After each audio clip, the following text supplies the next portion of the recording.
Good morning student. आज हम लोग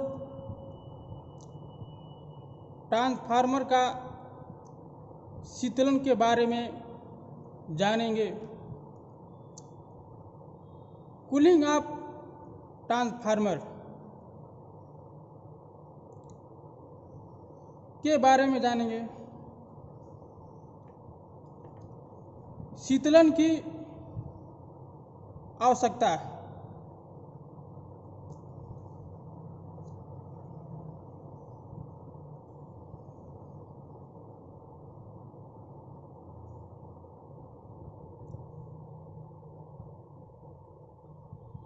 पूर्व की व्यवस्था में हमने यह पाया था कि जब लौह हास तथा ताबाहास के कारण ट्रांसफार्मर को आपूर्ति से जोड़ा जाता था तो ट्रांसफार्मर गर्म हो जाता था। जब ट्रांसफार्मर को भार अर्थात फुल लोड दिया जाता है तो लपेटन के ताप को कम करने के लिए ट्रांसफार्मर के अंदर उत्पन्न ऊष्मा को वायुमंडल में विकृत किया जाना चाहिए। ट्रांसफार्मर में शीतलन के उपयोग की विधि।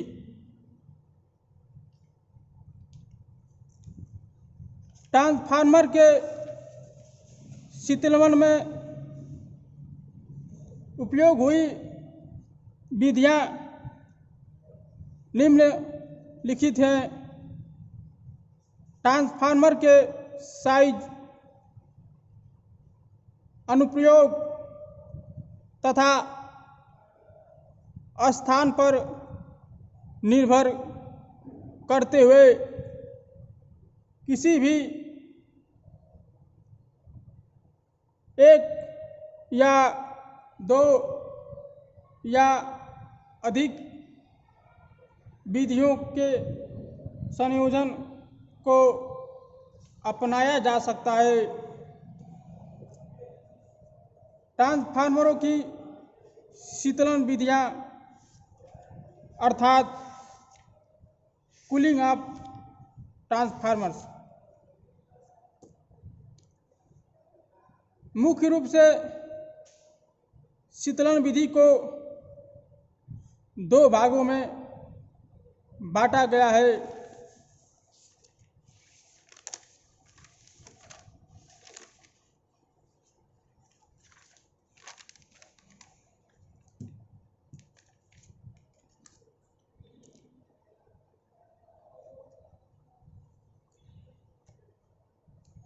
प्राकृतिक शीतलन विधि,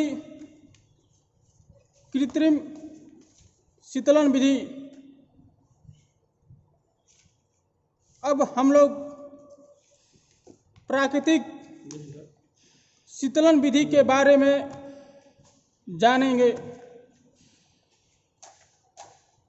5 kVA तक की क्षमता वाले अति लघु ट्रांसफार्मर के शीतलीकरण के लिए किसी अन्य अतिरिक्त कृत्रिम स्रोत अर्थात एक्स्ट्रा आर्टिफिशियल सोर्स की आवश्यकता नहीं होती है, क्योंकि इसके अंदर उत्पन्न न्यून ऊष्मा के विसरण के लिए इनका सतह क्षेत्र अथवा इनके आवरण का पृष्ठ क्षेत्र ही उपयुक्त होता है। इन ट्रांसफार्मरों का प्रयोग प्रायः प्रयोगशालाओं, कार्यशालाओं, परीक्षणशालाओं आदि में निम्न वोल्टता की सप्लाई के लिए होता है। इस विधि को प्राकृतिक शीतलन विधि कहते हैं। अब हम लोग कृत्रिम शीतलन विधि के बारे में समझेंगे।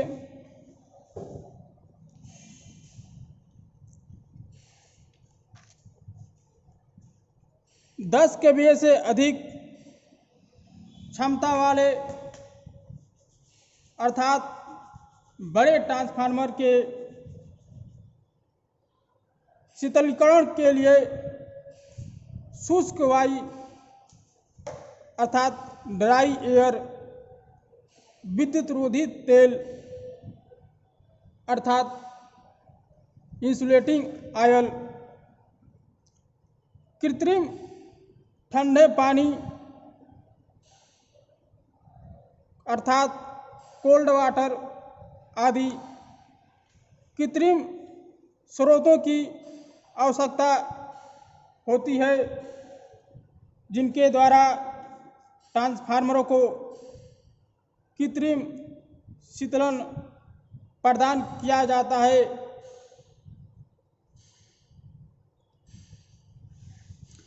इसकी विधि निम्न है।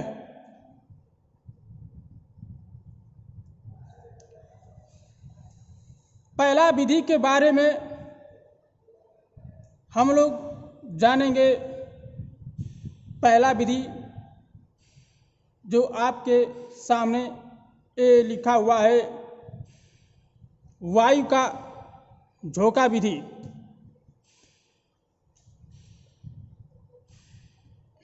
ये जो आप चित्र देख रहे हैं, ये देखिए चित्र किनारे किनारे गोला बना हुआ है। अक्सर ये गोला नहीं है, ये छिद्र है। नीचे से एयर फ्लोअर फैन है अर्थात फैन नीचे से लगा हुआ है, जो ऊपर की तरफ हवा फेंक रहा है अर्थात इसका हवा नीचे से ऊपर की तरफ जा रहा है। इसके बीच में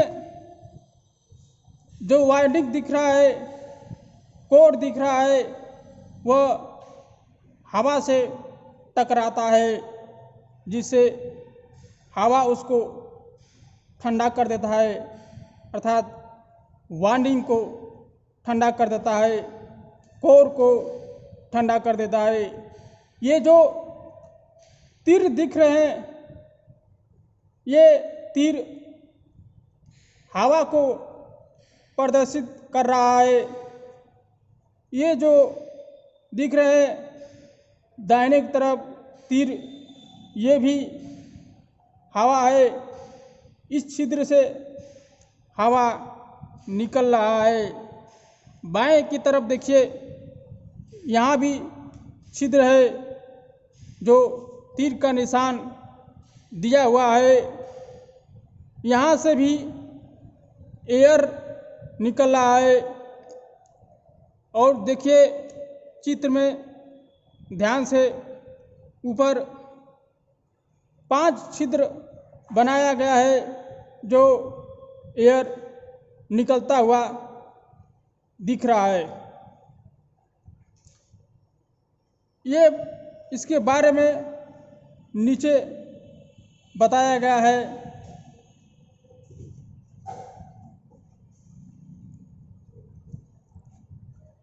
इस विधि के अंतर्गत ट्रांसफार्मर को शुष्क वायु शुद्ध अर्थात प्योर वायु के झोंके द्वारा शीतलीकरण प्रदान किया जाता है। इसके लिए ट्रांसफार्मर टैंक को पतली लोहा चादर से बनाया जाता है। ये देखिए, जो हमने इस तरह घेरा हुआ है, ये लोहा की पतली चादर हुआ है से बना हुआ है। यही कर रहा है यहाँ पे। और यह टैंक ऊपर तथा नीचे दोनों सिरों पर अर्थात सिरों से खुला हुआ होता है। देखिए, ये छिद्र है, ये छिद्र है एक प्रकार का, ऊपर का खुला हुआ है, नीचे से भी खुला हुआ है, क्योंकि हम फैन लगाए हुए हैं। इसमें ट्रांसफार्मर की असेंबली का मतलब कोर एंड कॉइल वाइंडिंग को स्थापित किया जाता है।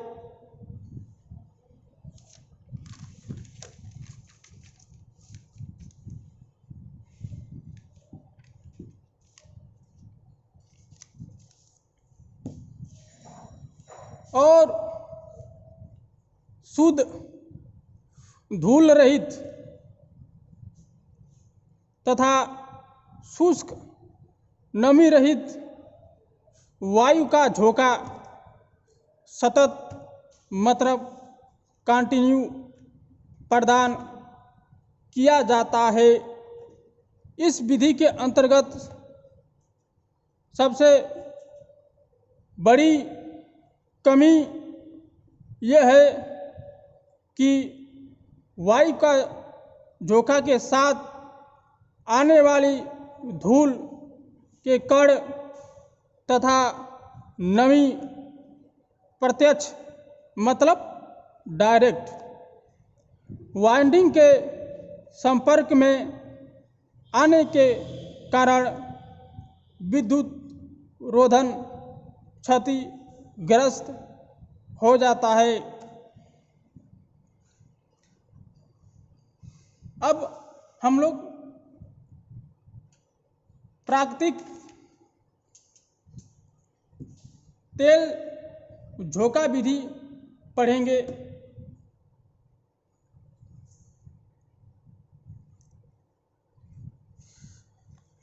ये जो आपको फिगर दिख रहा है, ध्यान से ये देख लिए फिगर।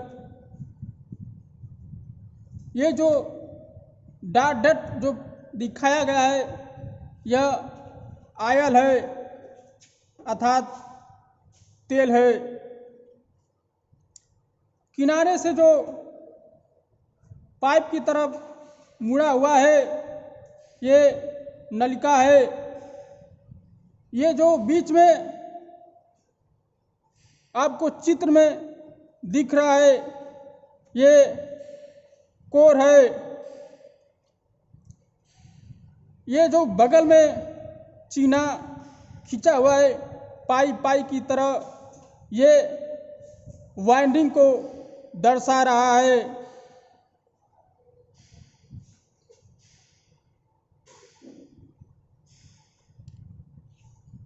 ये देख लीजिए चित्र ध्यान से, ऑयल कूल्ड ट्रांसफार्मर है। इस विधि में कोर एंड कॉइल वाइंडिंग को तेल भरे हुए टैंक में डुबाकर रखा जाता है। यह तेल ताप का सुचालक परंतु विद्युत का कुचालक होता है। इसे विद्युत का कुचालक कहते हैं।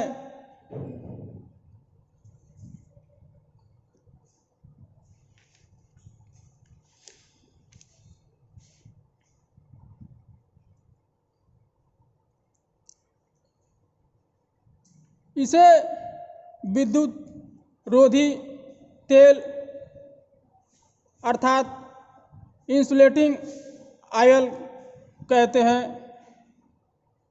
शीतलन क्रिया अर्थात कूलिंग एक्शन को अधिक प्रभावी बनाने के लिए ऑयल टैंक की बाह्य सतह पर ताप विक्रेके लगी होती हैं, जिन्हें शीतलन नलिकाएं कहते हैं। चित्र में हमने आपको बताया था कि किनारे की तरफ जो पाइप से का आकार का मुड़ा हुआ है वही ताप विक्रेके है।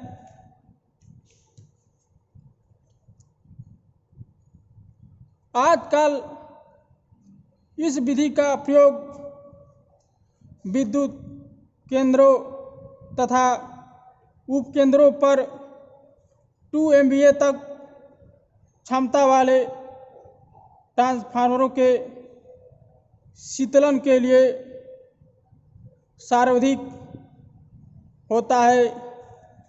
प्रायः डिस्ट्रीब्यूशन ट्रांसफार्मर इसी प्रकार का शीतलन किया जाता है।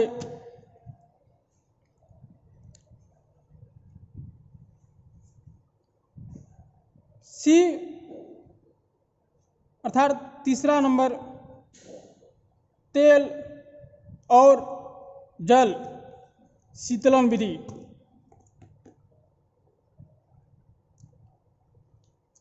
ध्यान से देखिए फिगर अर्थात चित्र जो आपके सामने बनाया गया है। ये जो रस्सी की तरफ लेपटा हुआ है, यह रस्सी नहीं है, पाइप है जो किनारे से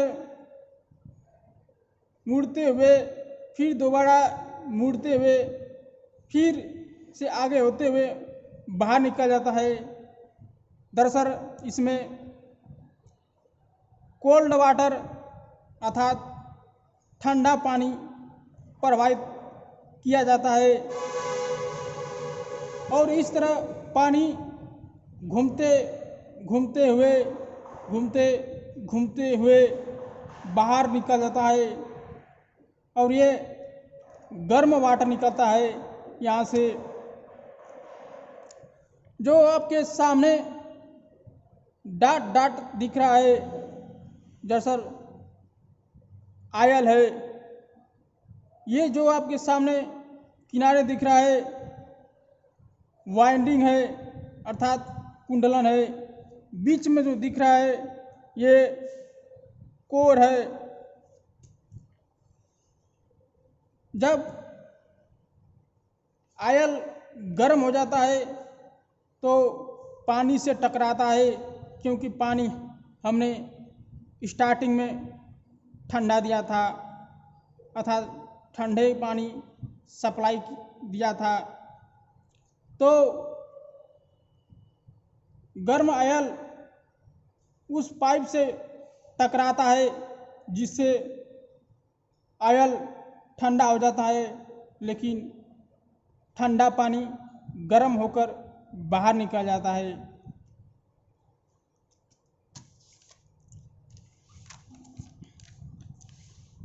ये इसमें बताया गया है इसी तरह का। इस विधि में कोर एंड वाइंडिंग को विद्युत रोधी तेल से भरे हुए मेटल टैंक में डुबाकर रखा जाता है और तेल को ठंडे पानी के परिभ्रमण अर्थात सर्कुलेशन द्वारा ठंडा रखा जाता है। यह क्रिया टैंक के तेल में डूबी हुई कुंडलाकृत मतलब पाइप जो रस्सी की तरह घुमा था चारों तरफ, वह उसी को बता रहा है। कुंडलाकार कृत नलिकाएं में शीतलन जल अर्थात कोल्ड वाटर गुजार कर संपन्न की जाती है, जैसे कि चित्र में दिखाया गया था आपको। इस विधि में सबसे बड़ी कमी यह है कि तेल का दाब की उपेक्षा शीतलन परिबाणी अर्थात सर्कुलेशन जल का दाब अधिक रहता है, इसलिए पाइप लीकेज की स्थिति में पानी टैंक के तेल में मिल जाता है अर्थात मिल सकता है और तेल दूषित होकर कॉइल वाइंडिंग को नष्ट कर सकता है अर्थात जला सकता है अर्थात इंसुलेशन को फेल कर सकता है।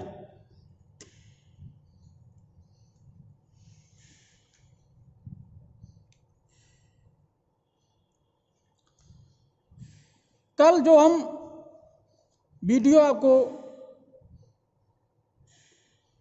दिखाए थे, समझाए थे, बताए थे, उसका प्रश्न दिया गया है ऑब्जेक्टिव के द्वारा। आपको बताना है कि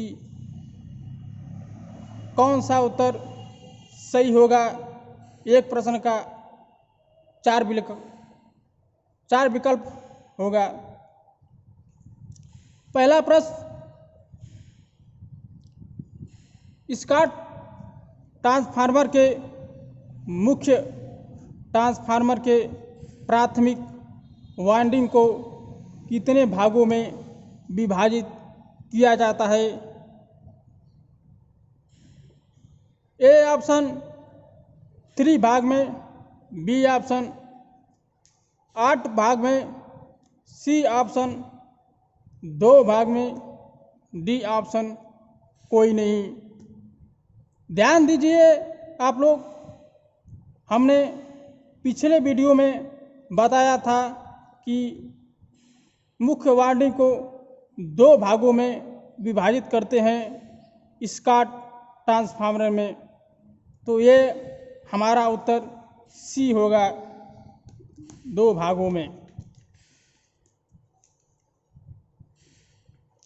टीजर ट्रांसफार्मर का दूसरा क्वेश्चन, टीजर ट्रांसफार्मर का प्राथमिक वाइंडिंग का टर्न मुख्य ट्रांसफार्मर का प्राथमिक वाइंडिंग के टर्न का कितना गुना होता है?